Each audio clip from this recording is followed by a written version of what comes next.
Hello, everybody. Today is Thursday, October 30th. It is Halloween Eve for those who celebrate. And we are back for another episode of Bricks and Beyond, a creator showcase series.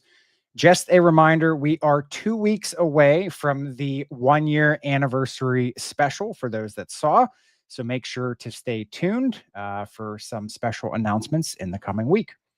For those that may be joining Bricks and Beyond for the very first time, as a reminder, this is a showcase series that highlights members of our wonderful Lego community. Each episode of the series will give you a personalized look into the person behind the social media account. Tonight's guest, he is joining from the heart of Dixie, otherwise known as Alabama. He is an AFO. He is an honorable member of our land community and also just a wonderful person in the general Lego community. Also, I'm going to give him props. He is a former, not that long of a time period, but he is a former Pittsburgher. So I will give him credit for that as well. On Instagram and YouTube, you will see him as the thebrickquest, but I'm going to simply introduce you to him as Lucas. And there he is in the flesh. Hello. How are you? Good. How you doing? Good. So I always take the opportunity to research where people are from. And I read that Alabama actually does not technically have a nickname. Really? An Okay. official nickname. So fact of the night for you as an Alabamian. Apparently, I didn't know that. So yeah, I read that the heart of Dixie is what they like to go by. So that's how I figured I'd give you the big intro for. So you taught me something already I didn't know. see that's what we try to do. So how's your week been so far? Good. Staying busy. Yep. Working. All the fun stuff. Taking care of boys. Yeah.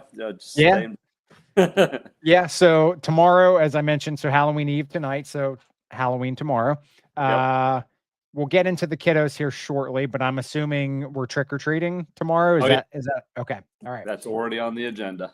Okay. So in your neck of the woods, is it supposed to rain tomorrow, or do you guys have a nice day tomorrow? That's actually a good question. I actually don't even know that. I didn't see anything on the forecast. Yeah, actually, looks clear.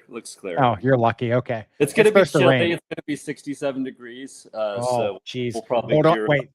Let me find the world's smallest violin for you guys. You see, I got a hoodie on right now. Yeah.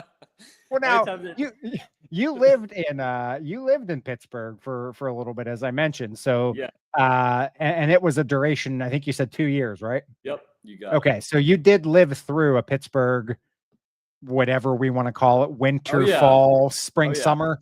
So you know that on Halloween it could snow, or it could be 70 degrees.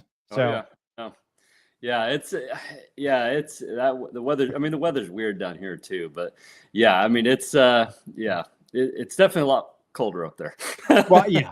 No, and it's funny because even Austin said the southern cold. Yeah. So it is weird when you go down south.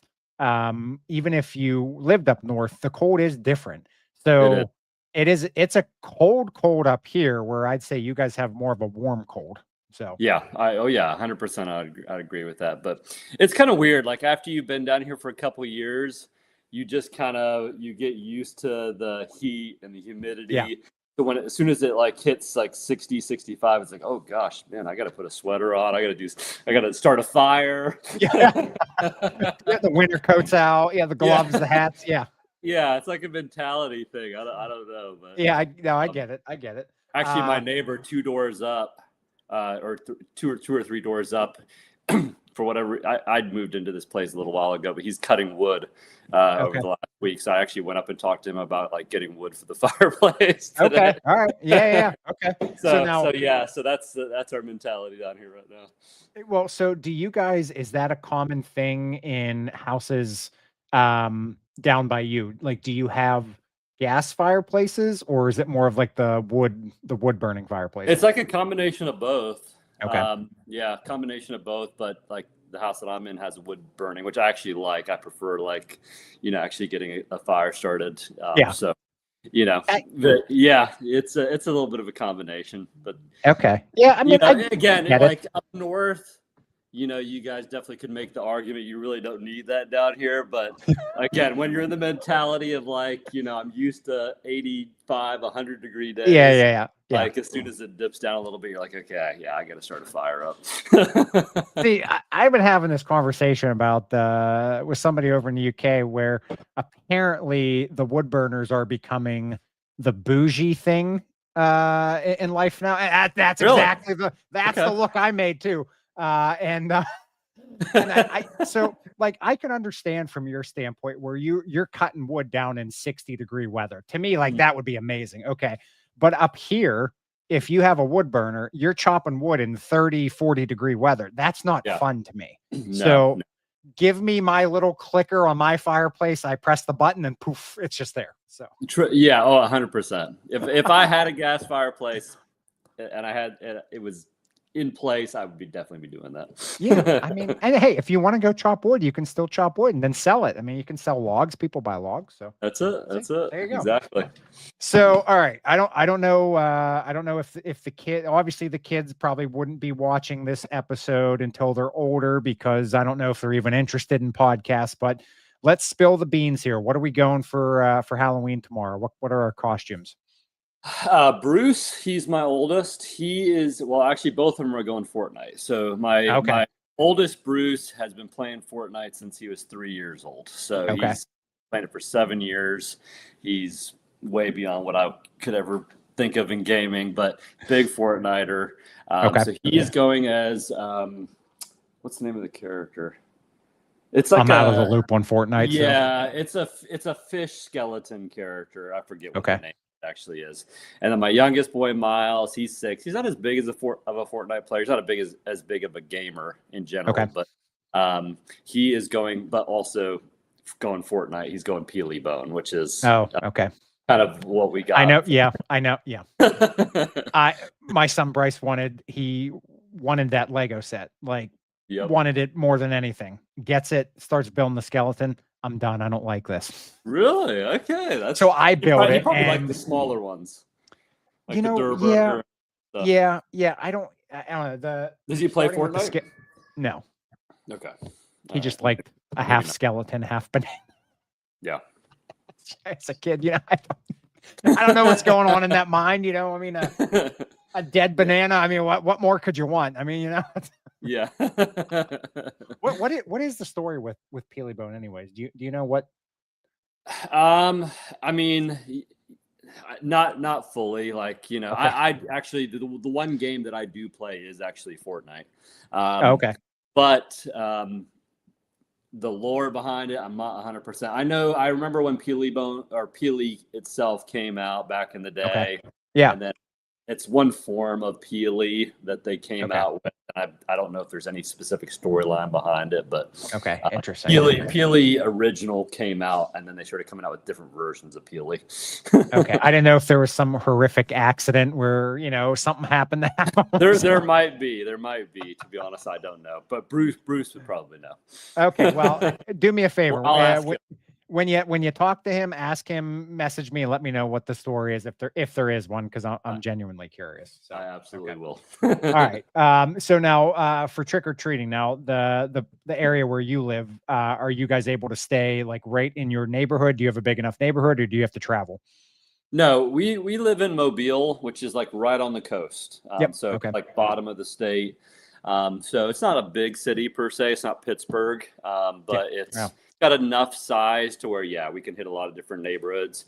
And Bruce has a couple kids at school that are friends of his that we were actually talking to the parents a couple of weeks ago at like an outing, a school outing. So we're all going to kind of get together and do like a little trick or treating in the neighborhood.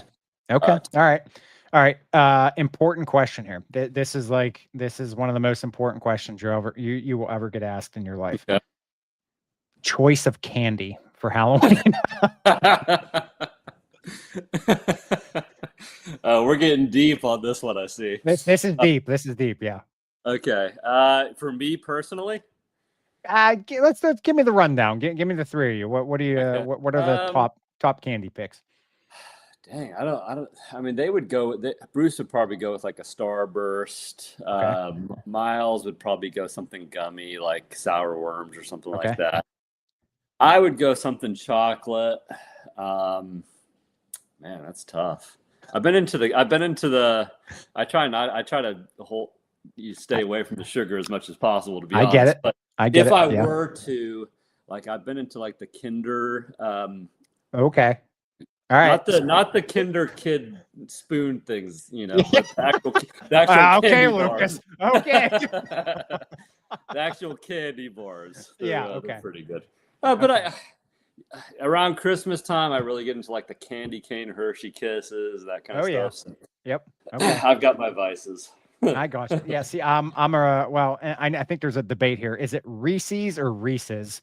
I don't know. I don't know what the proper term is, but that's my jam. So like, I'll pop them in the freezer. I'll pop them in the fridge. Pop them on the shelf. We got all levels of tastiness, and you cannot go wrong with the good Reese's. I'm not gonna lie. That's what I say, man. And you know what? I have a ranking here. It goes Easter eggs have the most peanut butter. Yep. Then the pumpkins, and then it's a toss up, trees or hearts. I'm not sure. It's one of the two, but that's the eggs. The eggs have the most peanut butter. Oh yeah. So. Honestly, for me, it's really the day. Like if I need something sugary, it'll be whatever. I'll just look at the shelf. Okay, not feeling that today, but I'm feeling this. And Reese's does come up on that list a lot. It's like one of those that you can always count on it. It never is. You just know it's going to be solid. Now, 100%. Do your kids like to go get all the candy and then forget about it? That is a good one. So they don't forget about. Well, I guess they kind of do. We try to stay clear of the sugar in this household. Okay. As much as we can. Now we can't, there's no way to get away from it, but we really try to stay clean, food-wise, sugar-wise. So what typically happens, we kind of came up with a thing, me and their mom, of it's when we're done with trick-or-treating, they have all the tons of candy. Yes. We'll basically, I forget what Jamie's name was for it, but they can basically trade it in essentially. So they can put the candy out on the mat on the front door. Okay. And the next day there'll actually be a toy that will replace it from I forget what the name. So basically trading it off so we can get rid of the candy and that they can get like a toy. And typically it's a good trade-off for them. They've always liked that. So can I participate in that? Because I like this. A lot of times it's a Lego set. I'll ship my candy down. I'll put me on the front door too. Yeah. No, we don't. They eat plenty. Like on tomorrow night, they'll eat tons of candy. Well, I mean, and they'll get their fair share. We just don't want to kill them. No, I mean, and that's what's funny because when you really think about it, like seriously, how much? And I know everyone's going to say you always need candy, but how much candy can you really have? I mean, because like I'm the type of person where Bryce gets it and then it sits because he just quite frankly forgets about it or just doesn't really care. And then I see it and I'm just like, well, I guess I got to eat it. And then I put on 5 pounds and I'm just like, son of a gun, like. How did this happen? Yes. I know. It'll get you for sure. That's the thing with me. Like if it's in the house somewhere, there's a good chance it's probably going to get eaten. Yeah. So if I can keep it out some way, then I won't really think about it. So you got to it's a mind game. I'm going to put my candy on the front porch, and if it's not traded in for a toy the next day, I'm going to be highly disappointed. So. You may end up with something. I expect you to drive all the way up here, trade it for me, and then drive all the way back down. Oh, that's good. All right. So trick-or-treating tomorrow. You guys have any other parties or anything scheduled the rest of the weekend? No. The boys actually went to, right after school, they went to another little Halloween thing. But no, after tomorrow, pretty much not. And typically, I know some people consider it weird, but typically, like right after Halloween, we start getting into like the Christmas mode. I know, like some. Thank you. Oh, thank Oh, you. okay, good. You're in agreement. Brother. Oh, this keep it coming. Let me hear it. Let's hear it. Yeah. Yeah, like we're kind of, my thing has always been like I put up a lot of the decorations. Yeah. And it's obviously it's a lot of work, you know, you pull everything out and you're setting it up and you're pulling it down, you know. So for me, like to put it up for like 3 weeks or it's just like that's just too much work. So yeah, we'll have it up for like a month and a half, 2 months. November 1st and November 15th sometime is when we put it up. Okay. We'll put it up for get a month and a half, you know, 2 months almost, and then that way it gives me a gap between putting it up and taking it all back down. And you get to enjoy it. You know, I enjoy the life. Yeah. Yep. That's what I always said, because I understand, you know, the people that don't want to see it right away. I get that. Yep.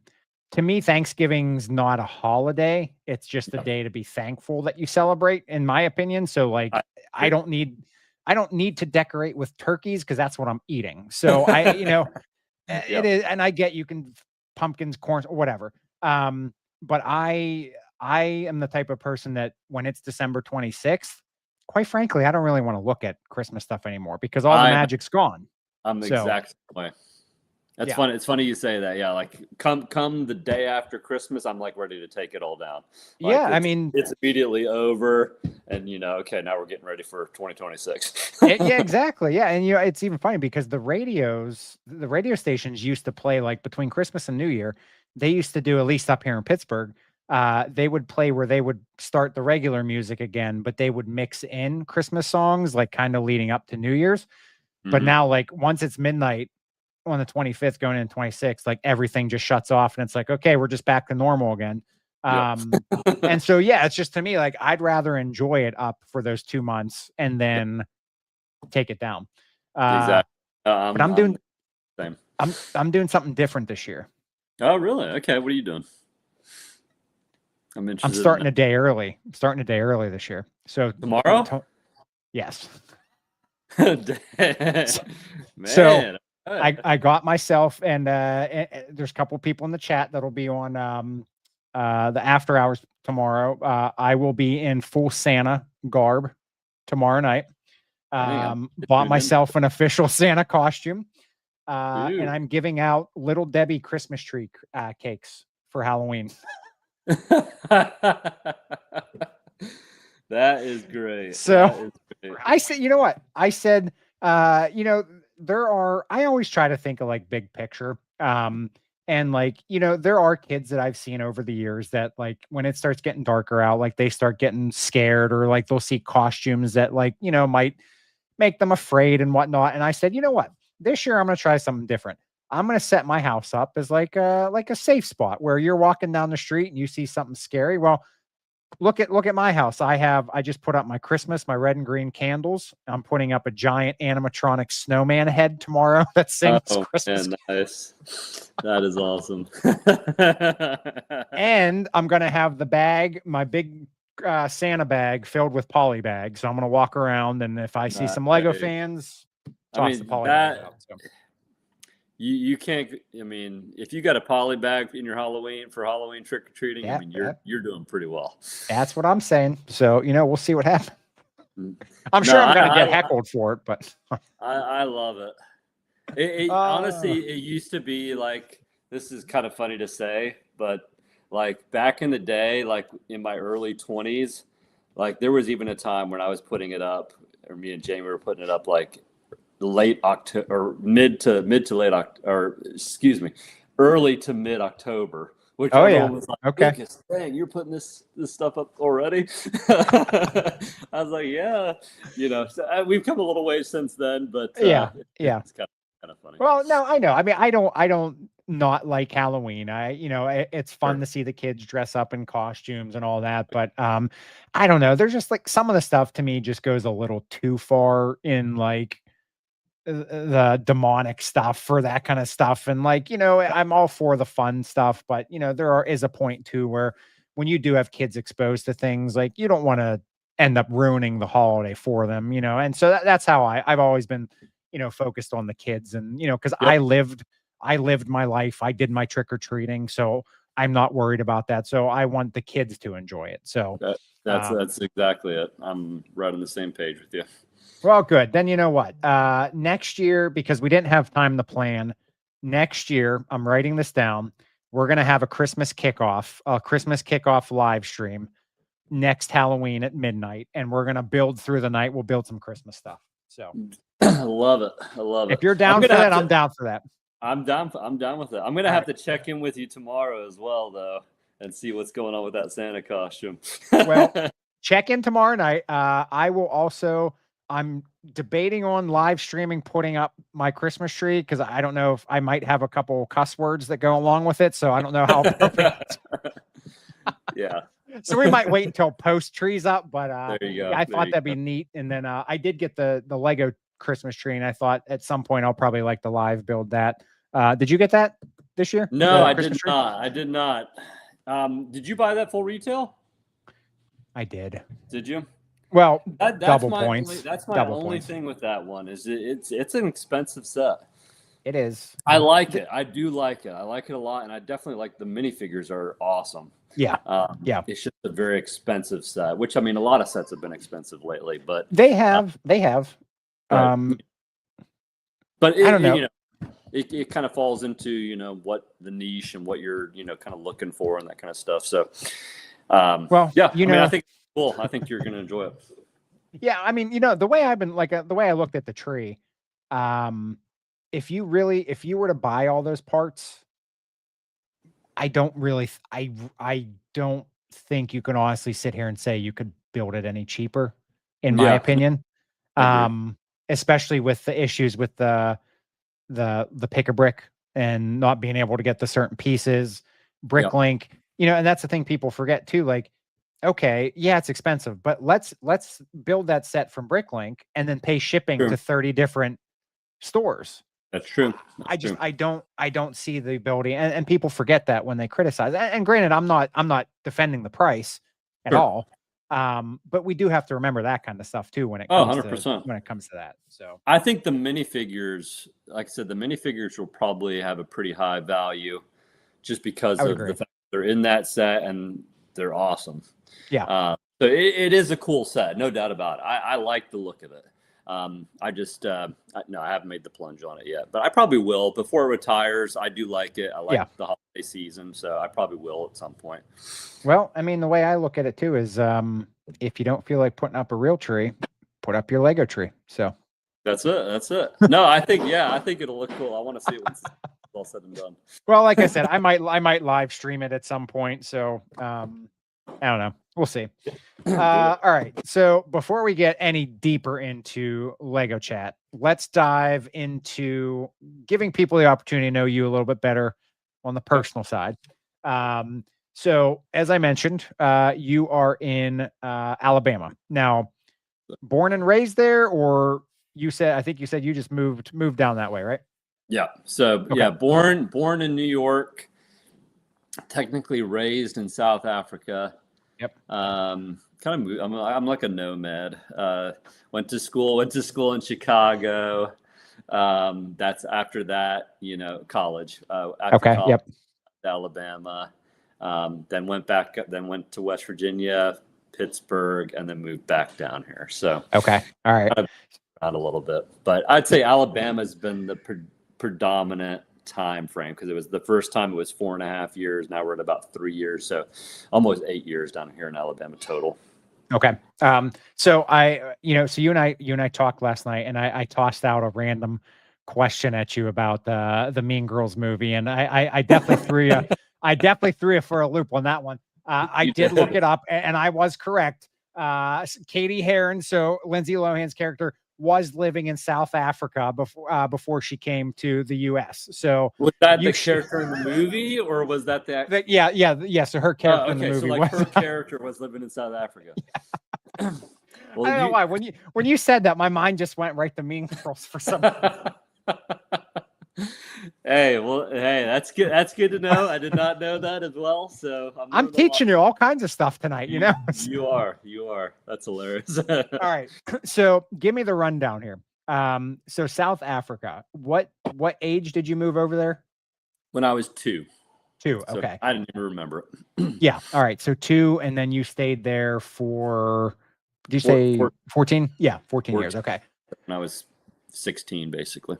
Okay. So what give me the rundown of what you remember. What was life like living in South Africa? And just kind of compare it to like what you remember there compared to like how you live now here in the United States. Like maybe some key differences or key similarities.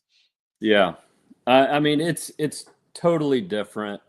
And honestly, it took me quite a while to kind of get acclimated into American culture. Okay. Because I remember when I first came back, so I grew up on, I mean, obviously I had Lego. As a kid, Castle was big, and then I was born in 1990. So I grew up kind of in that Castle era. So I had a lot of Castle sets, or a few Castle sets, I should say, but everything I had was Castle for the most part.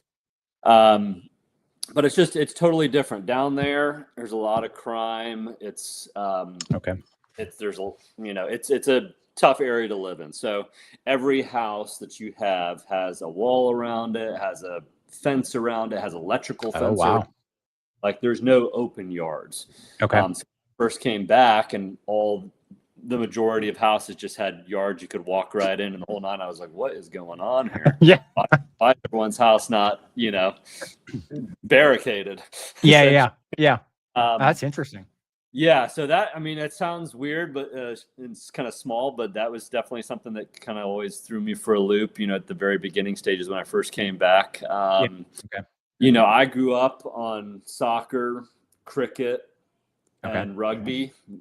I grew up on rugby, but I didn't play it as much. Soccer and cricket. Came to the U.S., got into high school, and it was baseball, soccer, or baseball, baseball, football, basketball, and I had never played the sports before, so I was like, what I'm doing here. Yeah.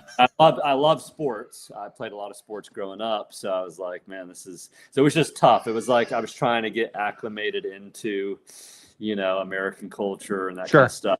And then at the same point in time, American culture, it's, you grew up on Forrest Gump and, all these different movies. And like, I didn't know anything about any of those. Everyone was that's a good point. How do you not know what Forrest Gump is? Yeah. How do you know what this is? How do you not know what that is? So, wasn't he down in, wasn't that where you from? Isn't that where he's from? Yeah. Yeah. See, oh man, I didn't even put two. I have watched it since then. Okay. I was like, dang, I gotta watch Forrest Gump. Did you get your shrimping boat yet? No, I have not. So it was definitely. It took me a few years to kind of like find my footing, kind of get used to, and not everything. There is a lot of American influence, but I would say more British influence. Over in South Africa. So. And then different languages, obviously, over there. All my friends, I still have a lot of friends that I'm friends with on Facebook that, I grew up with down there and grew up playing soccer and cricket together. So, yeah, it was definitely an acclimation, I would say. Yeah. So I'm just curious because you keep using a word here, but I did not expect you to be using that word. So you continue to say soccer, which is what I'm familiar with, but I always thought it was football, but does in Africa, do they refer to it as soccer? It honestly, at least my group of people that I was around most of the time, we refer to it as soccer. And I know that kind of the British influence is most of the time football. Yeah. There's kind of two sides to South Africa. You've got, and it's, I hate to say this, but like there's the white Afrikaners and there's the black, like Zulu, Swana, Xhosa. So there's kind of like two sides. And South Africa went through that whole kind of apartheid, and Nelson Mandela was involved with that kind of bringing both sides together, which is great. But, you get like on the Afrikaner side, they would maybe refer to it as football. And then on the other side, it was soccer. But most of my friends like Wabile and Tilson and, Nkuli, some different names, they would all refer to it as soccer. So that's kind of what interesting. Okay. Yeah. But I do know kind of the difference there. Yeah. I was just curious because I had, oh gosh, why am I, the short news, why am I drawing a blank on his first name? Oh gosh, that's embarrassing. He was on a couple of weeks ago down in Australia. Australia. And that's what he was like. He had called it soccer as well. And I was just like, wait a second. I thought we were calling it. So my mind is just like what I thought places were calling it football. They're saying soccer. And so it's just, soccer it's might funny. be catching hold more. Who knows? Maybe. Yeah. You know? I mean, because we all know American football is football. So I'm just going to leave it at that. Exactly. Sorry, Martin. I know you're in the chat, but it's football. So I don't know. So Mad Lib said on there, I hope Lucas has seen the Goonies. I hate to say this, Mad Lib, but I have not seen the Goonies. Don't feel bad. I just saw it for the first time last weekend, and I've lived. Did you really? Life, so yeah. Okay. Well, that makes me feel a little bit better. So here's the deal. I will say I like the look of this new Goonies set. So I actually do plan on purchasing it November 1st with that gift with purchase, even though I haven't seen it. But that will prompt me to watch the movie. Get clued in, so it's on my list for sure. Martin said it's all sport ball to him. Okay, fair enough. Sport ball is good enough. Okay. Sport ball. So I will say I was in the Lego store yesterday, and they were building the Goonie set. Now, it looked good from what I'd seen so far. I will say, however, for the price point that it probably would have been, I can see why they didn't make it to what it was in the original submission. Yeah, because they shrunk it a bit, right? They did, yeah. Okay. However, when you look at the ideas submission, and I would say this most of the time, again, no offense to anybody, but when you don't have a budget to work with and you can do whatever you want, it's obviously always going to look the best form of it, because it's just there's nothing holding you back. Yeah. So the way that it has been scaled down, it still looks good. But there's a couple things I was a little bummed about maybe how tight it is or whatnot. That maybe would have looked better if it was in the bigger version. But again, we're talking $330 US, I think. I would assume at that level, it probably would have been, I don't know, $500-$600 at that scale. So you got to remember that too. At $500 or $600, I probably wouldn't have considered it as much. Even $330, I was looking at $330. I was like, I want the set. I think it looks really cool, but $330 is heavy. But I was like, I'll do $330. But yeah, $500 to $600 if they had gone any bigger. And like you said, it would have been cool if it was the full size. But then, if you had attached the $500 to $600 price tag with that, it would have probably turned some people off. So it's a fine line. Yeah. I mean, the way I look at the prices too. So there's obviously I have a big issue with gift with purchases. When you have a special set, to me, the gift with purchase is huge. This one, amazing gift with purchase. So when you look at the receipts, obviously they put a monetary value. So technically the Goonie set, let's just say, is $305 because most of the time, or $300, most of the time the gift with purchase is what, $20 to $30 a pop. This one probably would be on the 30 side. So let's just say Goonies is $300. That's fine. But to me, I love when the gift with purchase matches the set. So for example, the turtle shell from Mario Kart. I think the Space Baby was out that same weekend. And I was just like, why didn't the Space Baby? Why wasn't that the Insiders, where the turtle shell, it actually went with the Mario Kart? So I was like, why wasn't that like the gift for that? And I'm sure there's some method to the madness on how that stuff works. But like Beauty and the Beast, I was wishing there would have been a rose in the glass case, or the T-Rex fossils. I wish there would have been the mosquito in the whatever that stuff is that the mosquito was stuck in, that Hammond had in his cane or whatever. Which one was that? From Jurassic Park, the T-Rex fossil. Oh yes. Yeah. Okay. The mosquito in the sap. I think it's sap. That's what it is. Like I thought that, and again, a complicating gift with purchase, but I thought that Amber. Thank you, Martin. I'm calling it sap over here, and Amber. maybe that's similar. But I knew you were close. Close enough. Thank you guys. I appreciate that. Fact check. My fact checkers are here tonight. But yeah, when you have actual gift with purchases that relate to the set, I feel like it just gives like more meaning and like you're getting like maybe an extra value with it. And I get you can't do that with every set, but Captain Jack Sparrow's the Black Pearl was a nice touch with the compass. I personally that was a good one. I personally would have liked a little lifeboat or the little boat with the two. I always forget their 100%. names. That would have been cool. I agree. But again, I don't know. I mean, we all just need to be thankful for getting gift with purchases. How about that? So yeah, I mean, there's definitely like, because when I look at like the aquarium and they're adding on like the fish food with the little tank, whatever that is, I forget. I don't know why they do it, but obviously sometimes you get the yellow box and then sometimes you get the premium black box.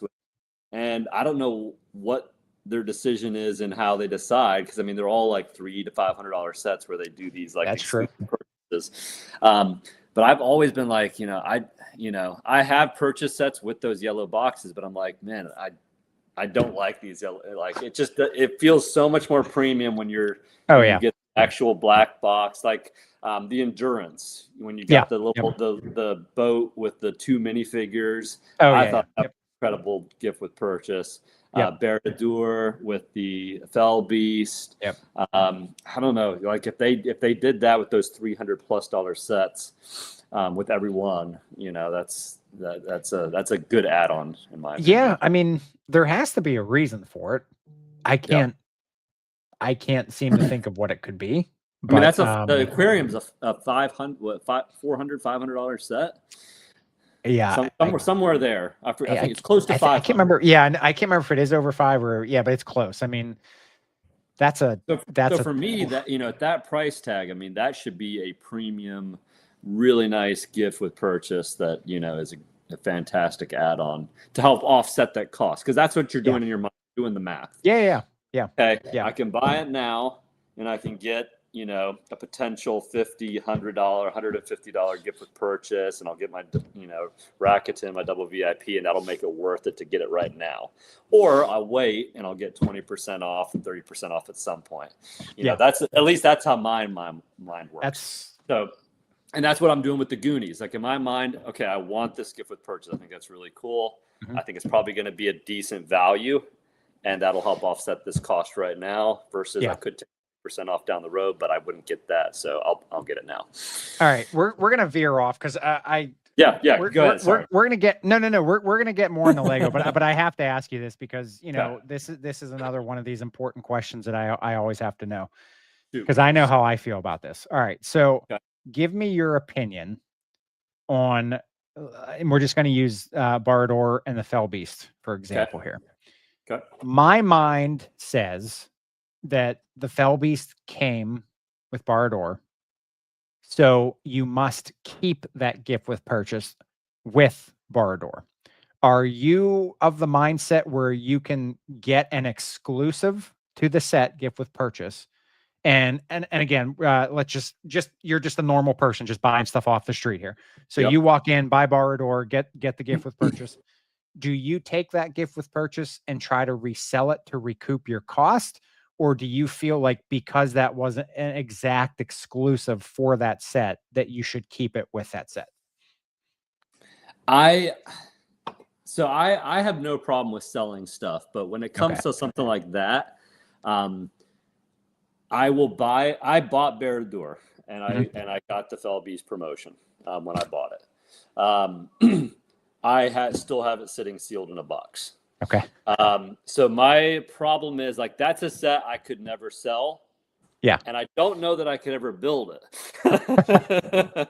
So because I love the packaging. I love what it is. Yep. So to have that, like, this is Baradur sealed, in my collection is kind of, it's tough. You're keeping the dust off of it. So correct. But I also bought Endurance, and I bought the Endurance and I had that promotion. But that's something like when I will get around to building the Endurance. I just haven't gotten around to it yet. When I build it, though, because those 2 minifigures are in that promotion, like that's one I'm going to have to, in my mind, build together and kind of make a complete set. So it's kind of a case-by-case basis. But most of those, and if I love the promotion and it's a good promotion like that, I'm probably keeping that GWP sealed in a box. And I have a lot of those. Okay. See, I can't separate. There's something in my brain that it won't let me separate. So if it's an exclusive gift with purchase for that set, it must stay with that set. I can't I can't sell it. I can't they have to be hand in hand, just because in my mind that gift with purchase was meant for that set. So the compass with the pearl, stuff like that. Now, so you're building them at the same time. Well, maybe not at the same time, but I am building them and putting them displayed together. Yeah. Okay. Yep. Okay. I don't know. I mean, and I don't know why I'm like that. I don't like, if it's any other gift with purchase, I could care less. Like sell it, build it, give it to a kid, whatever. But if it is marked as exclusive for that set, I just feel like I have to keep them together. So I'm with you on that. Like I said, even though I'm not always building them, it's definitely different when it's just like, hey, okay, you've got this, little $30 diorama, and you get that if you get this set. Then it's like, for me, a lot of times it's like, okay, that, I'm probably not going to build that, and I'll recoup the $30, and help at this cost. But I'm with you on the keeping them together. I don't know, it's just been one of those things that's how I started. And I don't know, because I feel like if you have to try to get them then later on, well, first of all, they're very expensive. Like if for some reason you said you did want to get the Felbies, now there's like what, 100 150 bucks a pop. I just couldn't, like the Death Star. I saw somebody near me was selling their gift with purchase for 35 bucks. And I was just like, oh my gosh, that's a heck of a deal.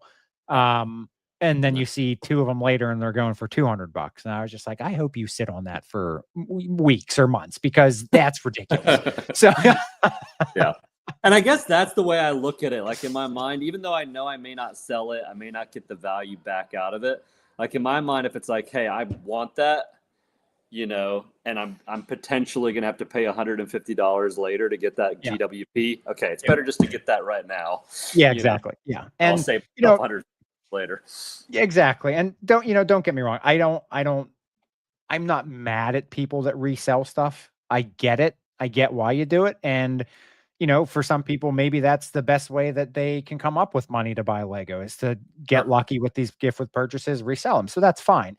It's very frustrating to me when there is somebody that is genuinely looking for something for that sole purpose of putting it with their set. And they can't get it because it's too expensive. And I know that's pretty much in any hobby. You're going to have that problem. But like, I'm the type of person that I was in Funko Pops years ago. And I used to irritate people beyond belief, because I would go and I would get some of like the exclusive release ones, and I'd raffle them for free on some of like the Funko websites. And people would be like, "Oh, you're screwing up the system." And I'm just like, "Okay, that's not my problem." Like, like, and I know some people will come back at me and they'll be like, "Well, you bought 3 or 4 of them, so you hurt people because you took them off the shelf." I get that mentality too, but I'm doing it because I want to give them away and try to help people. Oh yeah. Who, whatever. So that's totally different. I think that's great. Trust me, I wish I had money to just buy like Death Stars and just toss them out and give them to people. And I mean, that'd be nice, but 100%. No, yeah, for me, I do resell quite a bit. I think most people know that. And that's part of how I got into the hobby. But for me, it's always been, I'm a lover of the Lego hobby first, and then I'm a reseller second. Yeah. And by that is I've never gone, day one gone out and like bought a bunch of sets and tried to like deplete what's on the shelf day one to try to raise that. For me, it's always been, the set's been on the shelves for 2 or 3 years or whatever the case might be. Yep. And then, everyone's pretty much had their chance to get it if they want it. And then I'm buying it at a discount when it goes on sale. And that does help fund, what you're buying. So that's kind of the way I've always done it. But I know there's, I'm not a fan of like the, get it day one when it's launched and the stock is totally gone, and then you're jacking up the prices on eBay and the whole nine. I think that and that's like, I don't consider what you do. That's not the same as, like you said, going out and buying. I don't think anybody could buy 3 Death Stars, but like going out and buy 3 Death Stars and then selling the gift with purchases at $200-300 a pop. Yeah. Like that's just frustrating me. Like let's let the people who have $1,000 laying around. At that point, but okay, maybe a cheaper set, something like that. But I think like the stuff now, I think is like getting to the point where it is almost so overproduced that, I mean, the stuff hangs around for 2 years. I mean, if you don't have it by the end of 2 years, I get there's new people coming into the hobby, but if you don't have it by the end of 2 years, then I mean, you just missed out on a lot of opportunities to buy it, I guess. Sure. And I mean, at the same time, I mean, I know, some sets are just expensive. But that's at that, once it's getting ready to retire and they're discounting it, they're getting rid of the stock, at that point in time. So they're just clearing their shelves, and at that point in time, it's like, whoever wants it, get it. Well, I mean, and you can even, I mean, the funny part is too, like if you get the stuff on like these deep discounts, you can even resell, like you can buy them at like whatever they are, I know 30-40% off. Then you can go and resell them at retail, what they were. And you're still making money because you bought them at a cheap price, but you're still selling them at retail for what they went for. So, and you're still going to make money off of it. So correct. There's lots of ways to look at it. And there's the benefit of people out there that have a set 10 years down the road that you never got your chance to get your hands on. And now, you are going to pay a little bit of a premium price for it. But had they not kept it in their, extra spare bedroom for 10 years, you would have never got your hands on it. Oh, a lot of us have that problem, don't we? Yeah. Oh, yeah. Trust me. I know about that. Yeah. I know. It's funny. Every day it's just like, I'll get to it. And, a year later, I'll get to it still. The backlog is a problem. They look good in the boxes, as you mentioned. So. They do. That's always the dilemma. Do I want to crack the silk? And it's so beautiful. Exactly. Yeah. Well, I do keep I keep all the modular boxes, and then I'll keep like some of the, I guess, nicer box art sets. Okay. I do keep those. Other than that, I don't.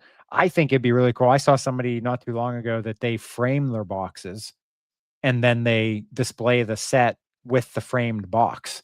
I said, that's actually a pretty cool idea, but who has that kind of wall space? I mean, that's even my issue is like, I could barely fit all the sets I want to display, out there. Where am I going to go with boxes? Oh yeah.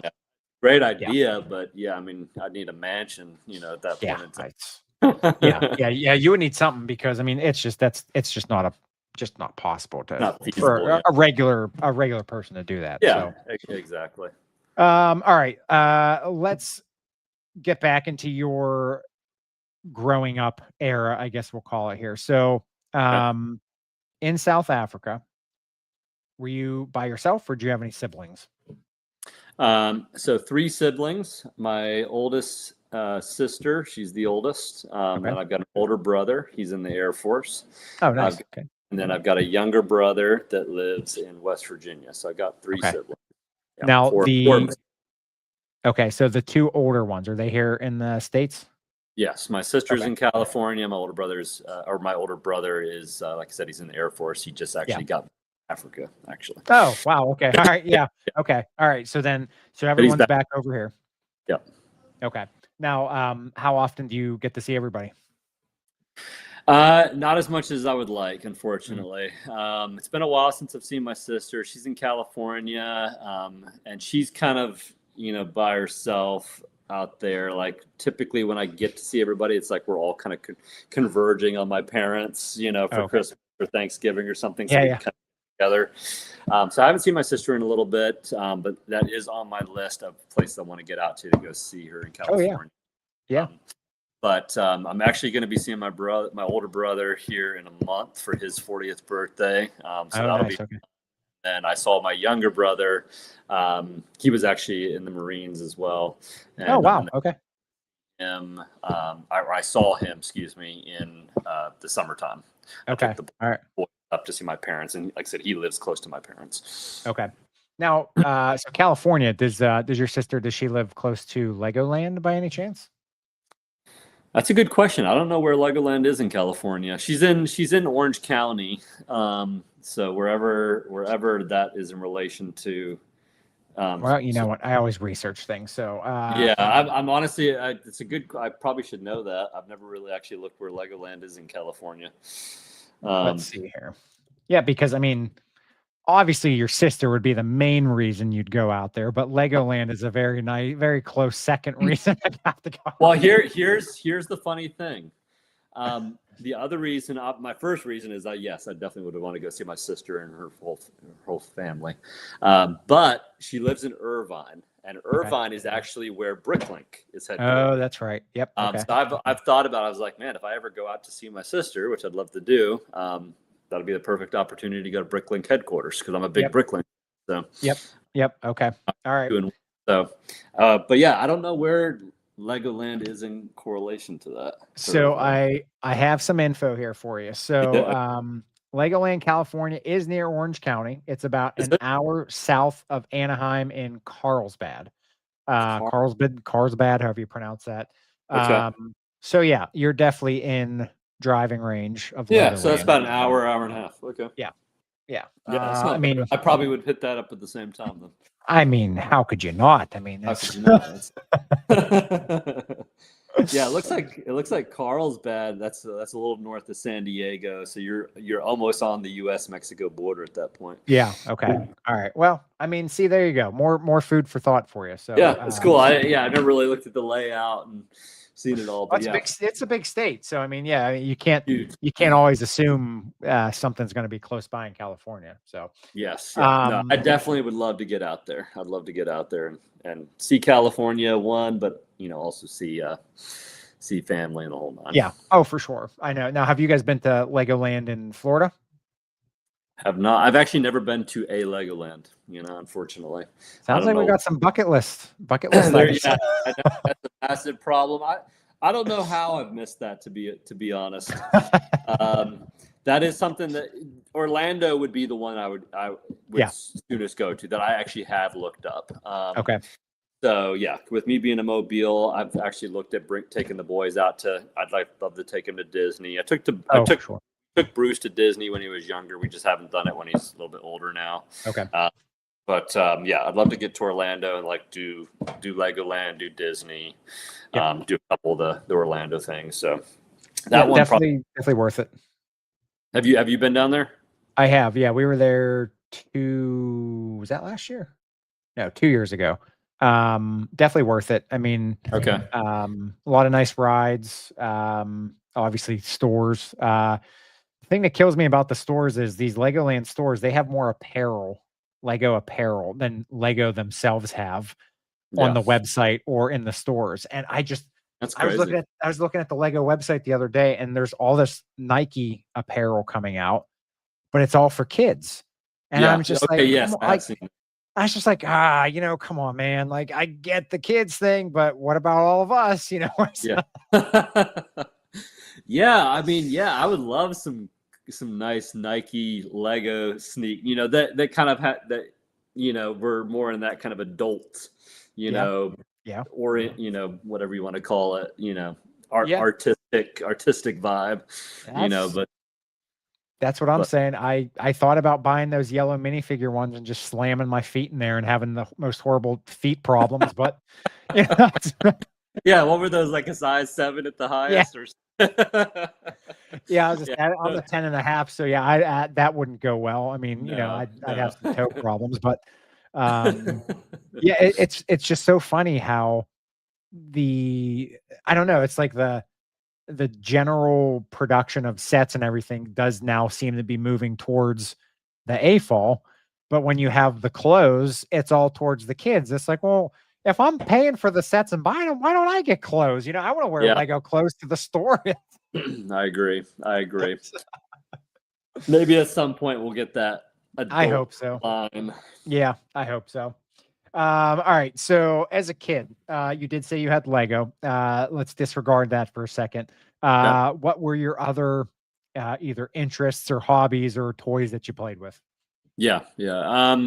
So the other one, which I think they do have here, or at least had at some point in the U.S., is Micro Machines. I was really Oh big yeah. on Micro Machines, and I guess the biggest reason I got into that, one of my best friends as a kid, Jared, he had just tons of Micro Machines, and he would Okay. come over, he'd bring all his Micro Machines. Then I started getting Micro Machines at Toys R Us because they did have Toys R Us Oh in yeah. South Okay. Africa. So we would go to Toys R Us and I'd get, my different bases here and there, and I'd get all Okay. the tanks and the military guys and the whole nine. So we had huge Micro Machine setups, Oh yeah. whenever Oh he'd yeah. come. So I did tons of that. We also like played a lot, which is like plastic. We lived in South Africa, so primitive. But we used to we used to just play with like the plastic army men, Oh yeah. cowboy Indians. Yeah. Like me and my younger brother, I remember we had set that up all over the place.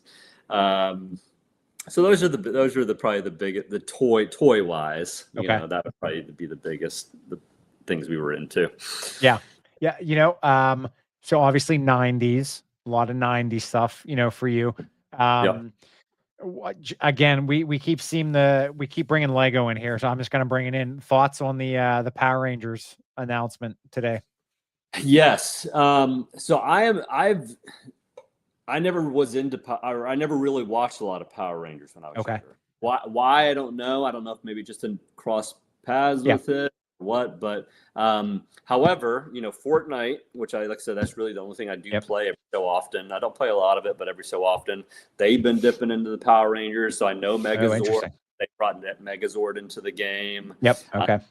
And then, I got some of the Power Ranger skins when they were Okay. in the store. So I've been actually getting into them more recently. So I'm Okay. excited about it. Probably not as excited as like the ultimate fans that watched it as a kid, but Oh yeah. I'm excited. I think it's going to be cool. I would highly recommend if time is just not on our side as we get older. But if you are looking or interested, before they release it, just to get some background info on it, highly recommend watching. I remember sitting, I would get home from school and it would air like a half hour after I would get home from school. Okay. And that, yeah, I used to look forward to that every day. The original series. And then, like you missed an episode and you had to actually look in the TV guide at that point, the actual paper TV guide to see when the episode would come back on again. But yeah, and I had I I had all the toys. I I had know. Sorry, all Austin. the I had all the toys. I had all the Zords and all that kind of stuff, and I sold them at garage sales. I mean, I had the No. boxes. I had the styrofoam in the boxes. Now that stuff goes for like the Zords themselves. They go for like $300-$400 a pop for these things, and I mean, Yeah. it's definitely worth watching it. I think it's so funny, and you can probably speak to this too, having two boys. The shows that are on TV now for kids, they are just not the same as what No. we had. I mean, the quality of the content is just so far gone from what we had. Yeah.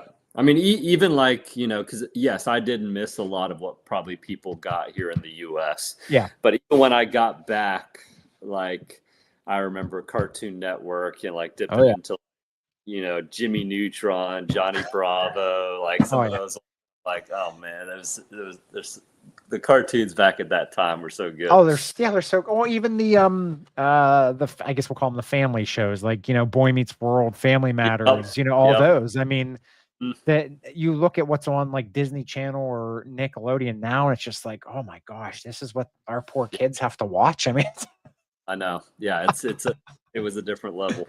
It was, yeah. And you know what? I just went back not too long ago and was rewatching the Boy Meets World series, and the things that they tackled, like the types of like serious content that they tackled back then. I mean, it blew my mind. I mean, and they're just like they just talk about it like it's nothing. Yeah. Now you don't even dare think about putting that type of content out because you'll get canceled, Yeah. real fast. So, Yeah. just Things have changed. interesting. Yeah, It is. yeah, It is very interesting.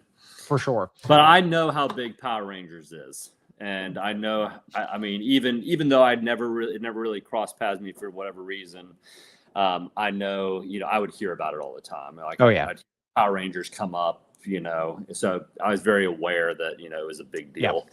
yep.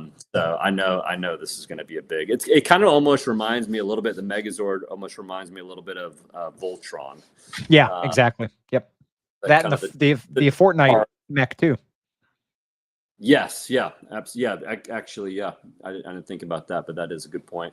So, yeah, I'm excited to see what the finished product looks like, what it actually comes out. The minifigures are going to be epic. Oh yeah, yeah. Figure, that's I awesome. actually, so I've been told on numerous occasions that some people just don't know how I do what I do sometimes. I just randomly message people whenever I feel like I need to message them just to see if I can have a conversation with them. Um, I don't care who you are. I don't care how many followers you have. I'll just message you, and I don't really care. I But love. I actually I reached out to the gentleman. I forget his first name, but Truman Bricks. So he is the Lego Ideas creator of the Megazord, and I reached out to him today, and I just said, congratulations, like this is amazing. We've actually been talking about it on the podcast since the Mattel announcement came out because we were trying to figure out like how that IP stuff works because I think Power Rangers was like I thought they were a part of Mattel. Maybe I don't know. I don't know how all that stuff Okay. works. Yeah. But we've all been joking through messages today saying that we've brought this into existence just because we've talked about it pretty much since May this year. Mm, And so like it feels good to actually finally get it. But I reached out to him today and I asked him, I said, just out of curiosity, you plan on making the Dragon Zord? Because the Dragon Zord was always my favorite. okay. And he said probably not, just because the Megazord, since that was selected, there potentially, obviously could be a chance now that Lego runs with the line if they have the ability to. Yeah.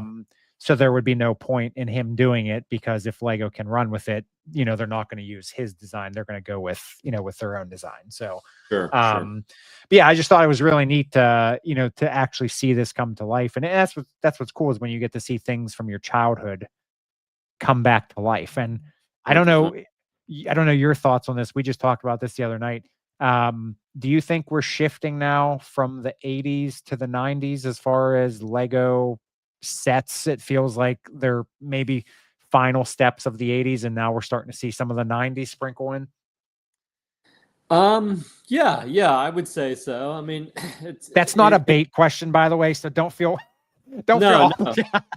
It's it feels like they've definitely been trying a lot of different things. I mean, they're bouncing around, because we're hitting the 80s. But then at the same point in time, they're introducing stuff like Fortnite, and they're bringing in a lot of new stuff. So they're trying a lot of stuff. I mean, they're really they're dipping heavy into all the different IPs that are popular. Yep.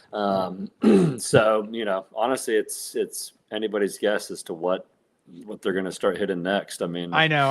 I don't think anything's off the table. Well, no, yeah. I mean, I guess, they're at the point where they're as big as they are because of what they do. And if they're able to get their hands on something and they're able to run with it, then they will. I hope to see some more of the sets like Full House, Boy Meets World. I'd love to see more of those kind of series come out.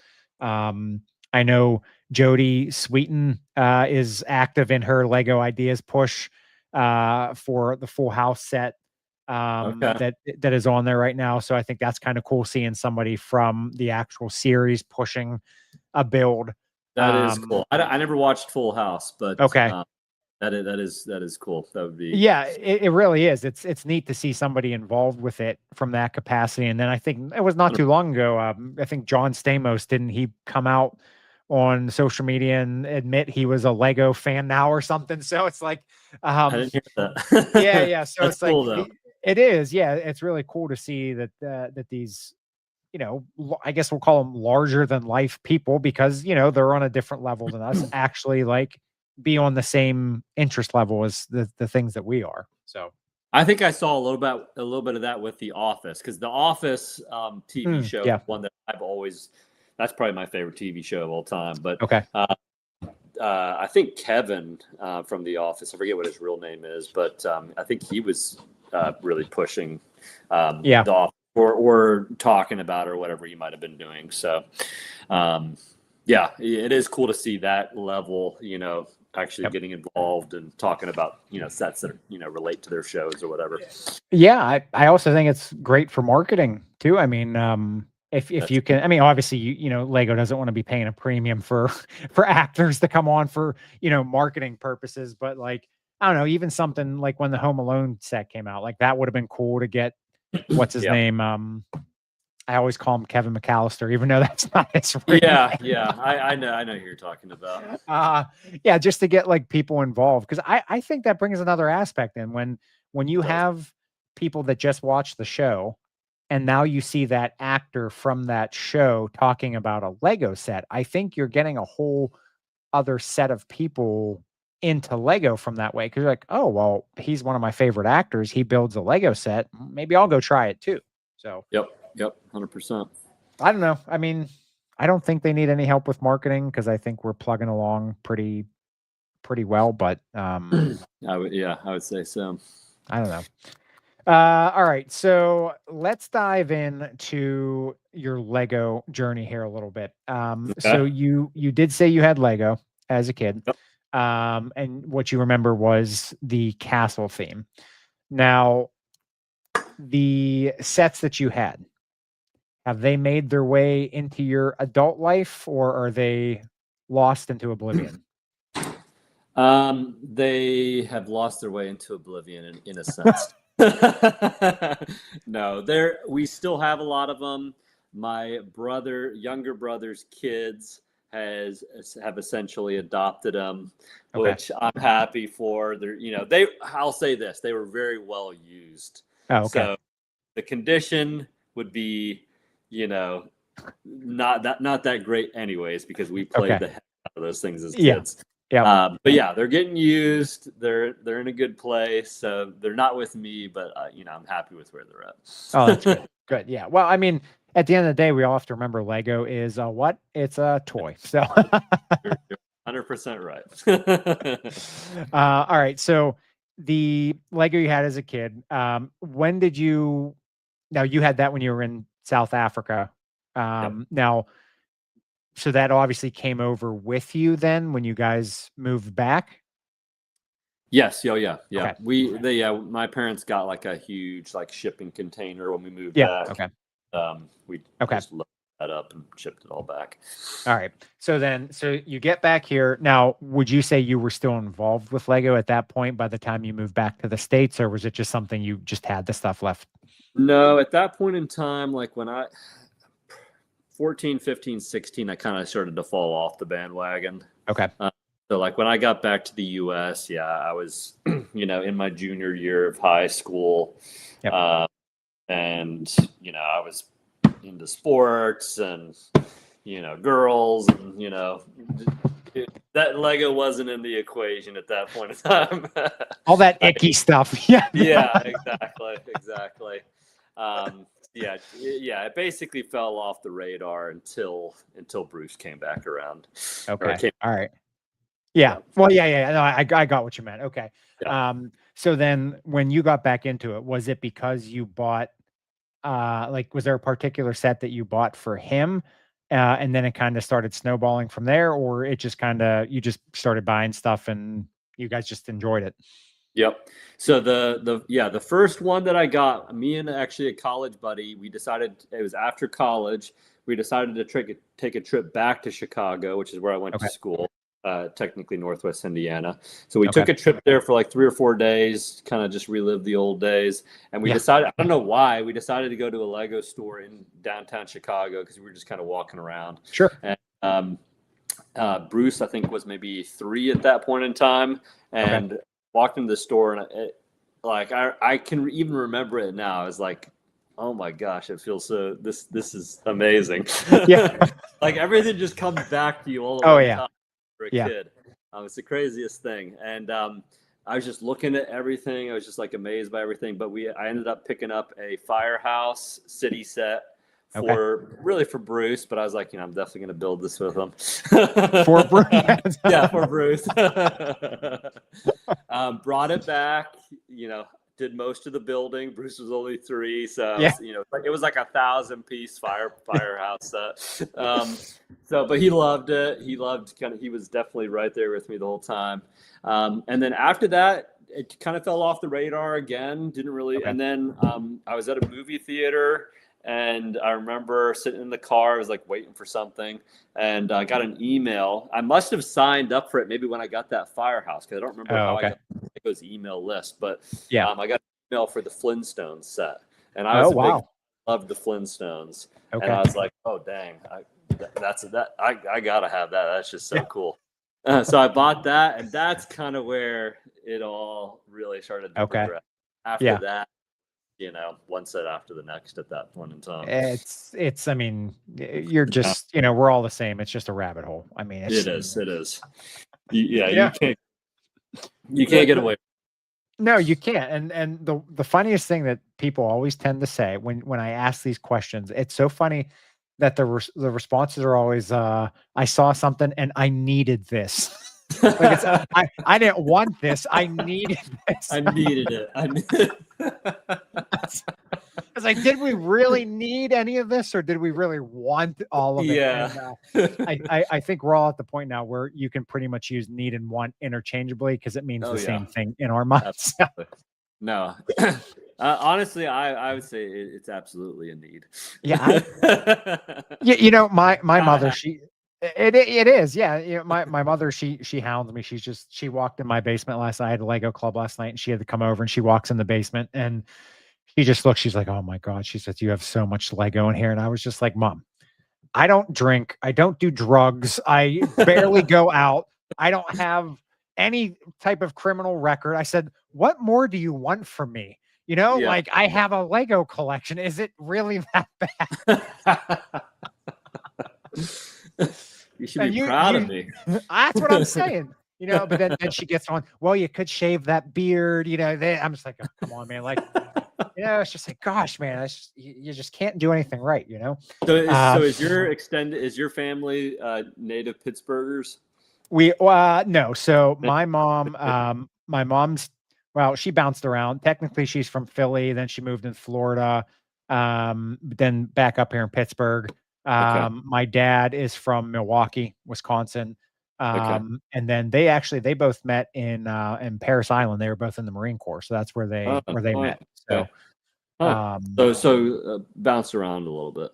Yeah, but me, I was born and raised here. I tried to escape to get down south, and I couldn't. So here I am. Pittsburgh is a great city. I liked Pittsburgh. Yeah, it is. I mean, I think I don't know, I'm just like that warm weather, palm trees kind of guy, and like you don't get that here. If I had a gripe, it would be the gray clouds, the constant like overcast days. Like when you're down here, yes, like 90% of your days are sunny, which is awesome. They're also huge, so you have the negatives, but yes, that does it works on you. When you're 70% of your days are overcast. It does, yeah. I mean, I think there is a fact that we are just as miserable as Seattle, and I think we only get, I want to say it was 60 days out of the year that it was actually clear, like 100% sunny. So I mean, that's not percentages I like. No. Yeah, I agree. Yeah, I agree. Besides that, I loved everything, but yeah, Yeah, that was one of the things that I was always like, ugh, this is tough. it I just is. want Yeah, I know. to see the And sun. that's people, no matter where, and no matter where you go down south, like either like down South Carolina, Florida, you see Steeler stuff everywhere, pirate Oh, stuff yeah. everywhere. And it's just like, you from Pittsburgh? Yeah, where are you from? And then it's all like the same monotone response, like, yeah, I'm from here, I'm from here. So we Yep. all escape to the same places, but then we all go, we all come back. So Yep. Oh yeah. No, every time I go up to West Virginia, I went to a church when I was in Pittsburgh called Orchard Hill. I I'm loved familiar. Yeah. it, and every time I go to West Virginia, even when I went this summer, I always take a trip up to Pittsburgh, just to on Sunday to go to Yeah. Orchard Hill, and then I go back to West Virginia. But it's about an hour and a half. But Okay. yeah, that's Geez, definitely. you got to give me a heads up because there's plenty of places to meet up in Robinson. Grab All right, lunch or something. So let me know next next time. I'm up there, we will do it for sure. Yeah. Please let me know because yeah, I mean, You know Sorgel's Yeah. Orchard. Yep. We went there pretty much every Okay. fall. And Oh, that's what place that I really miss. Going to Sorgel's and stereotypical Pittsburgher right there. Where are you going this fall, Sorgel? Yeah. Okay. All right. Yeah, you're from Pittsburgh. yeah. But I mean, it's so much fun. I mean, I It love is. Yeah. going. You don't have that down here. You don't have No. you don't have the fall season essentially because you don't get the leaf change and the pumpkins and everything. So yeah, I miss that. Well, it's funny because one of my friends from the UK mentioned to me they didn't understand the corn stalks. So that must not be a popular thing in the UK to get corn stalks and decorate like your porch where you line the pillars of a porch with corn stalks. Apparently that's a foreign thing over in different areas. So interesting. Okay. I was told that that's quite bougie looking. I was just like, oh, we're coming in with the bougie word again. yeah, I mean, yeah, but I was just like, I mean, now that it was mentioned, I'm just like, fair. I mean, you go to these orchards and whatnot, and you got one arm is a stack of corn stalks, and the other arm's a stack of pumpkins. You go home, you grab your hay barrels, bales, you set them all up. You come up with this nice little photo shoot area, and that's a fall for us. So that's it. Yeah, I guess that's a good point. I mean, you don't really. I mean, you think cornfields, especially in the mid, central U.S. is pretty normal, but I guess in other places it's probably nothing that you'd see on a regular basis. That's true. Yeah, I don't know. Me personally, like I love Christmas. I almost bought. I had to get a new Christmas tree last year for my Lego room because I buy all the Lego Hallmark ornaments. So I wanted a Lego tree. I almost bought. I think it was Lowe's. They had a Christmas palm tree. I almost bought that, but I said, I bet you the ornaments are probably going to tear that thing down because the weight of it's just going to sag it over. So that would have been cool. With the traditional. That's what I said. I mean, I don't know. I think is that Corona that does the something about that Corona commercial where the guy's just sitting on the beach and then he's whistling and then he pops up with the palm tree with the lights on the palm tree, and I was like, that sounds familiar. I said there's just something about the palm tree with the Christmas lights. It's just like I'd be okay with that. It feels good. Yeah. Now I hear you. All right, so your Lego collection that you have now, do you have a focus as far as like themes or type of builds that you really focus on, or are you more of just like if you like a set, you'll buy it? I'm very much a set and buy it. Like, there's not really a box to put me in. Like, I've never watched the Goonies, but I look at the set and I'm like, man, that's awesome. I gotta have that. And that could be for anything. Worst case scenario, I'll watch the movie while I'm building it and I'll learn all about it. But if I were to narrow it down to probably two themes that I've really gotten into lately, it would definitely be Lord of the Rings Star Wars is always a big one for me. Yep. And I'm not as versed as like M&R Productions and a Yeah. solid brick. I don't go that far back and that deep. Yeah. But I've seen them all, love them, enjoy it, and I'm a fan. So Lord of the Rings and Star Wars, I'd say are, if I were to, if everything else had to go away, those would probably be the two that would probably be the highest. I also like architecture. Architecture. Yeah. Okay. Really, I know that's kind of a theme that falls to the wayside a little bit sometimes, but I like traveling and I like seeing the buildings and cultures and whatnot. So, we have a guy in the lug up here that he makes some amazing Pittsburgh builds, mocks, I guess we'll say. And like he has a full scale, two scale, but miniaturized city of Pittsburgh. And it's like any event we have, like people are looking like, there's where my house is, or there's where I work in downtown Pittsburgh. And it really highlights that architecture aspect of things where, the architecture things are just, they're incredible. they are. I wish, again, I know it's a price thing, but like that Notre Dame, I wish that would have been bigger just because of how incredible it is. When I first saw it announced, I thought it was going to be bigger. Obviously it was not, but I understand why you can't do that. But like the Coliseum, awesome set.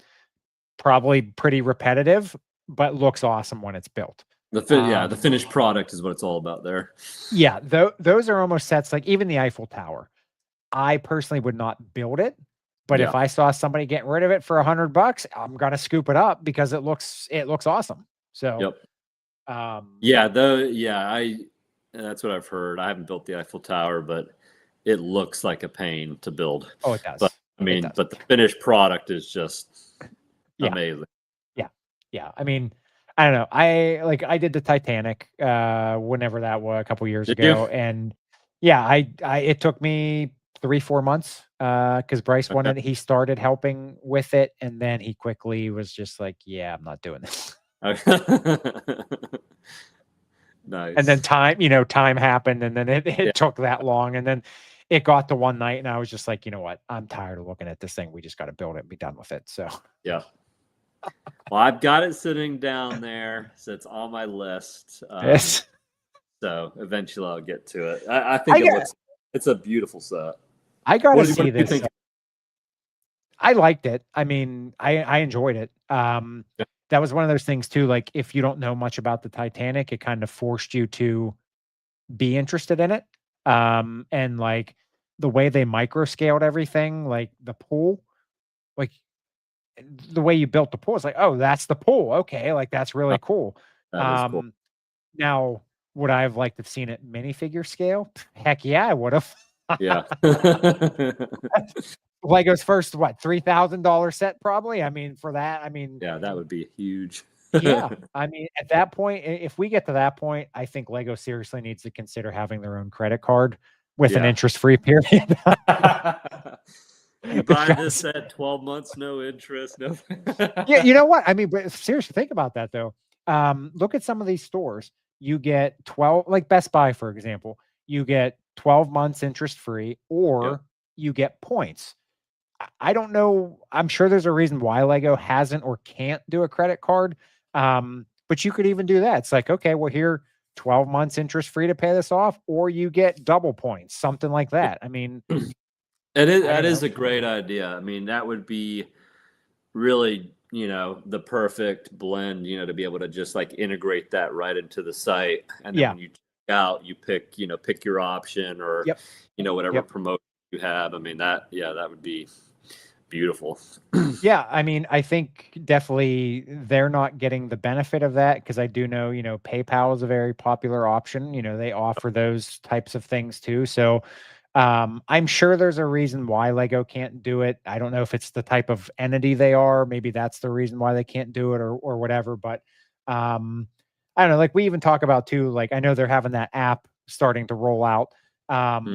I personally wish, you could place an order and just go pick it up at the Lego store. But again, then you have to have the manpower to fulfill the orders and all that kind of. So logistic, there's just logistics all the time is always the downfall of things. But If the first thing that they need to focus on though is just getting their website fixed. Yeah, we still have those problems. The midnight crashes and the we got to get past that point. Well, as big as I'd hope that they would have that on the radar. Well, yeah. I mean that does need solved. See, me personally, I don't have to worry about that. And I'm going to ask you this. So you're also a '90s product of the '90s. So I was taught by my dad that when you want something or something new's coming out, you go and stand in line for it. That's just how things were back then. So that's what I've always done at the Lego store. Now, granted, I know not everybody has a Lego store by them. So you do have to order online. But do you well, so first of all, do you have a Lego store by you? No, they put one in Huntsville, Alabama, actually just like a couple months ago. But that's at the top of the state. So technically, even though it's in Alabama, it's 6 hours away. However, I do 3 to 4 times a year get down to New Orleans. That is technically what I would consider my Lego store. So I do hit it up 3 to 4 times a year. But outside of that, for I'll do that when it's like a set that I'm like just blown away by, have to have it immediately. Like Goonies is something I'll just order tomorrow night. And have it. But the aquarium you drive down to New Orleans for. Yes. Now the aquarium, I'll be there on day one. I'll be getting the gift with purchase. I want the fish food. I get why you don't have glass panels because then you couldn't see the beauty of the set. I still wish there could have been something done to. I don't know. It's like a double-edged sword. I know why there was nothing done, but it's just a tough set, Yeah. It's the glass panels would be fantastic, but no one's going to buy $1,000 aquarium, let alone a $500 aquarium. So it's like, I foresee that set going on being like a Hulk Buster. We're probably going to see that 40%, 50% off regular basis. I just don't see who's going to be spending when you can get Rivendell, and any of these other massive sets that are also in that same price range, I just don't see who's going to spend $500 on that. But I might be wrong, Yeah. Well, I mean, and look at it this way too, because I'm not going to lie. I was as much as I didn't attack the Death Star. I did not attack it ever. It's not what I wanted at first. Sure. But then when I saw it in the store, I was like, okay, this is not what I expected. Now, however, if you take the minifigs out of it and it's just minifigureless, there is a lot to desire. So I think this is one of those sets that the minifigs do make it. But I think the aquarium could be one. Again, I think the price point's going to deter. But I think the aquarium is one of those sets you will see in person and you'll be like, okay, that's actually a nice display piece. Yeah. But it's going to have to be price reduced because it's not justifiable. No, I love the look of it. I do too. I think it's a cool looking set. If I see it in the $200 to $300 range, I will be picking it up. I agree. $480, $500, whatever it actually is, I can't get there with that. But a couple $100 off, and I'll pick it up. So here's a question for you though: how much are you going to pay for that fish food in the aftermarket? Man, to be honest, that's the crazy thing about this. Like, probably not a lot of people are going to pick the aquarium up, in that promotional period. So you think about it, probably that fish food is probably going to be like $300, because so few people actually got their hands on it, More expensive than the fell beast. It's all just, it's supply and demand, so it's kind of like with the Death Star, it's really just how limited a run is that set, if it's really limited, the price is going to be high. I agree. I still think, I think it'd be a really cool idea for Lego to do. So the Pirates, the baseball team here, they used to do this thing where at the end of the year, when they had all of the promotional items left over, they would have a garage sale. And so you could come and browse and pick up the whatever promotional items that you wanted. And I don't know how you could do that through Lego, but I thought that'd be really cool. Like, obviously, there's a lot of gift with purchases that don't get picked up Yep. because they keep coming back, leaving, coming back. I think that'd be a really cool thing for them to have, like, I don't know, like limited releases of the gift with purchase, like on this day. And again, we'd have to depend on the site not crashing. But Yep. Yep. this day at this time, we're going to release this gift with purchase. If you're Yep. interested, come get in the queue. I just think that would be neat for people to maybe get the opportunity to get things they missed. Yeah. Um, Yeah. I could see that. but then again, then you see the people who actually spent all the money for the set to get the gift with purchase too. And then it's like, You'd have to start taking that into account. You'd have to take into account, well, and you kind of already do it in some point because Lego can re-release anything at any time.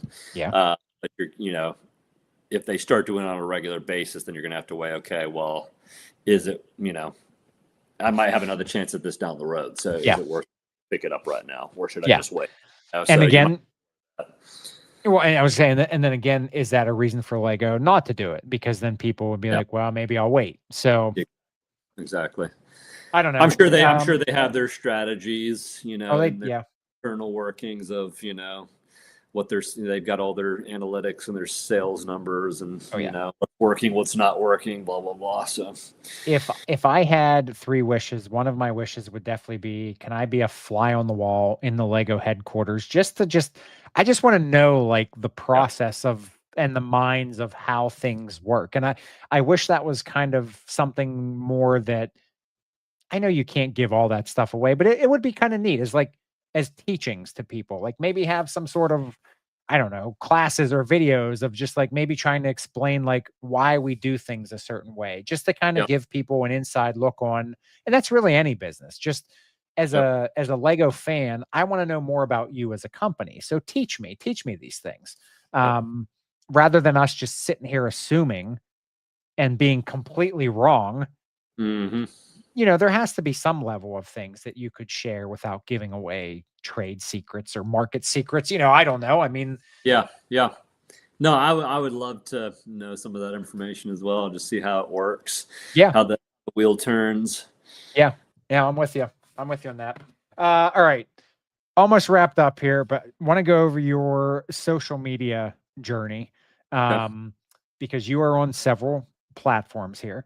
If I'm not mistaken, obviously over here on YouTube, Instagram, and TikTok, correct? Yep. Okay.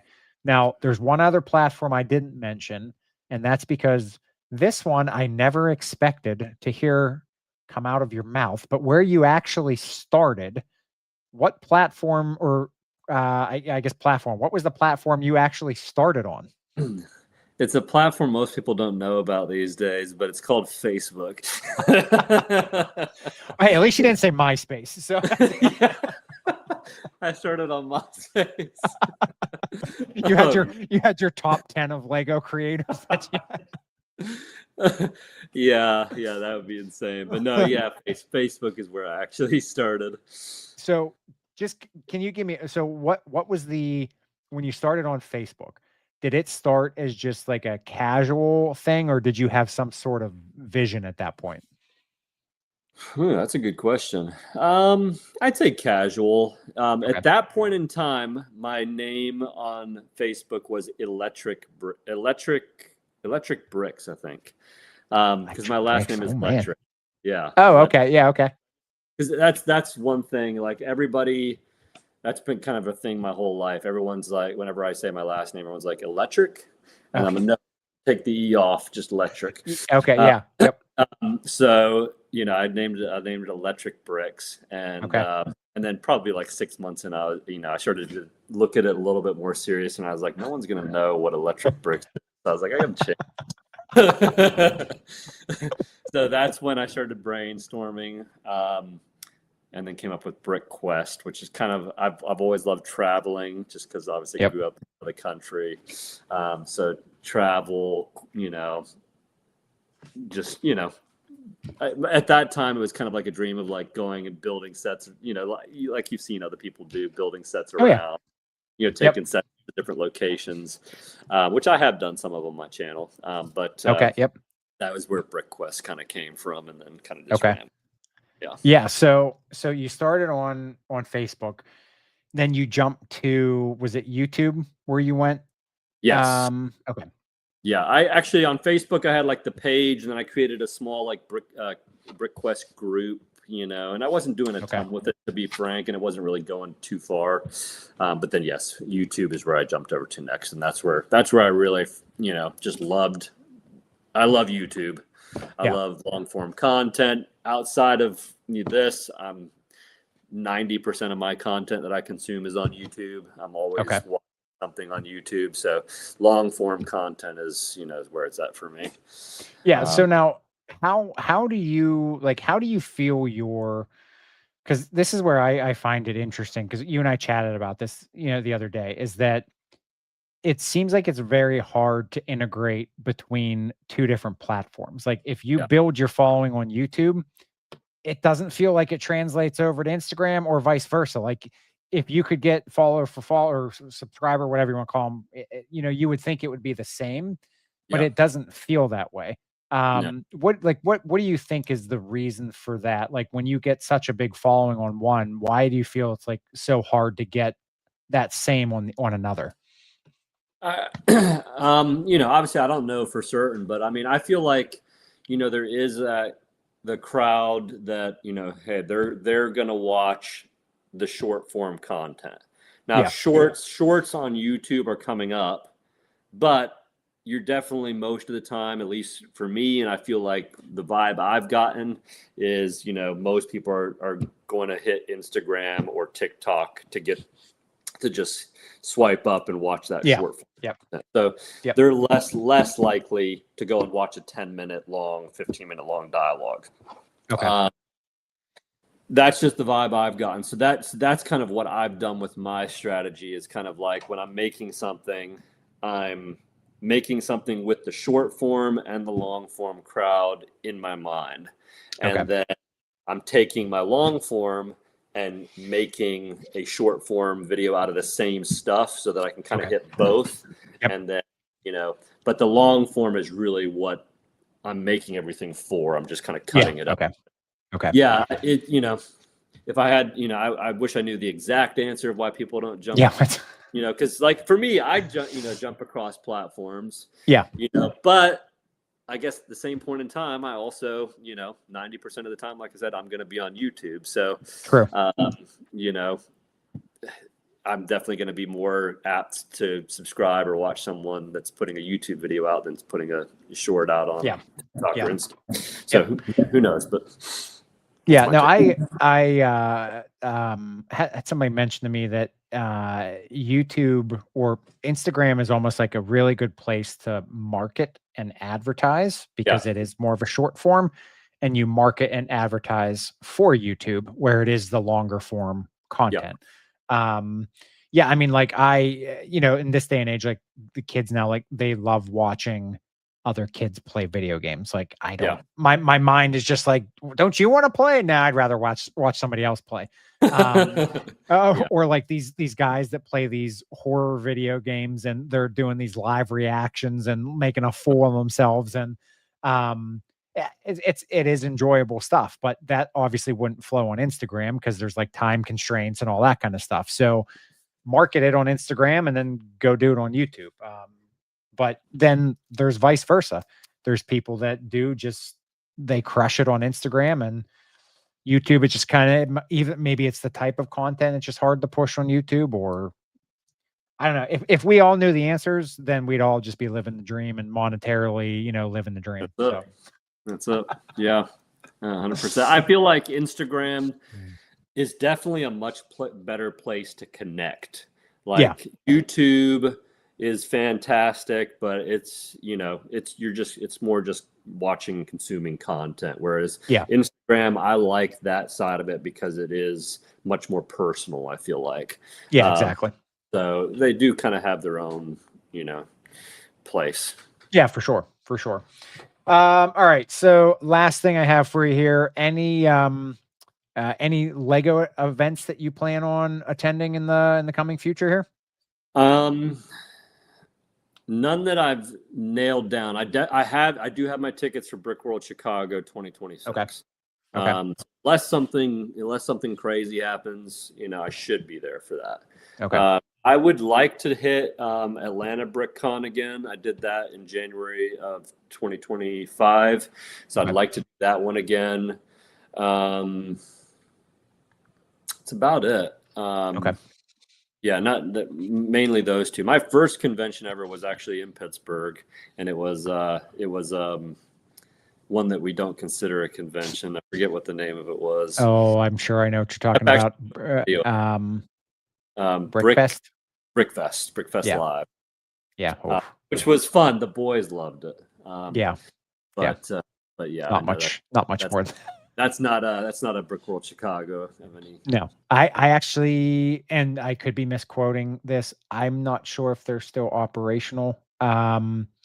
There was one here last year, and us as a lug, we were not even invited to it, which we had been in the past. Really? Yeah. And I went to see how hard it crashed, and boy, it crashed hard.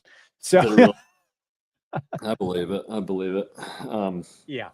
I mean, that surprises me. I mean, you would think that would be the first thing on their list is to get the lug for the city that they're coming to involved. Yeah, you would have thought. Build out from there. I mean, that's you would have thought. But I guess you would have thought. Yep. Probably why it crashed. Yeah. Well, sometimes things aren't meant to continue. So yeah. Exactly. Lucas, anything else you have that you would like to share or promote? Obviously, as a reminder, Lucas is on, again, YouTube, Instagram, TikTok, all as the BrickQuest, correct? Yep. Okay. BrickQuest. Anything else you have for us? Nothing much. I appreciate you having me on. For sure. I do have if you're a Lord of the Rings fan, I gotta hopefully within the next week or two, I'm working diligently on it, but I gotta hopefully what people will enjoy Lord of the Rings video coming out. So stay tuned for that. But outside of that, happy to be on. I appreciate you having me on. It's been fun. Yeah, for sure. Look forward to meeting up and talking to everyone in the community in the future. Yeah, well, I was gonna say, again, just remember, if you are up in Pittsburgh, give me a shout out. And, I'm going, or not a shout, message me, and we'll figure something out. We have a couple new Lego. We have a couple bricks and minifigs opening up finally here. Yeah, okay. We do have the Lego store, close by. So yeah, if you want to, do something, let me know, and we'll catch up. So absolutely, that'd be great. Awesome. All right. I'm going to send you back in the green room here real quick. But again, this is Lucas, the BrickQuest. Please go follow him over on Instagram, YouTube, and TikTok. Great content. You'll love the stuff. As he mentioned, more of the long form over on YouTube, but you get the same great content over in Instagram and TikTok, just in short-term version. So Lucas, I will catch up with you in a minute. Thanks for joining. All right. Again, that was Lucas, the BrickQuest. If you don't mind, please, again, go give him a follow over on YouTube, Instagram, and TikTok. Great content, great person, as you could tell.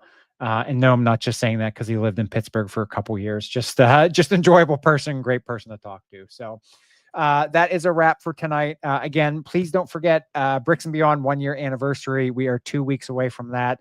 Stay tuned. I will be posting some details for some things that will be going on there. But in the meantime, if you enjoyed watching, as Martin always says and always reminds, please go smash that like button. Subscribe if you want, and ring that bell for future notifications. Thank you for watching. And as always, don't forget, if we brick together, we click together.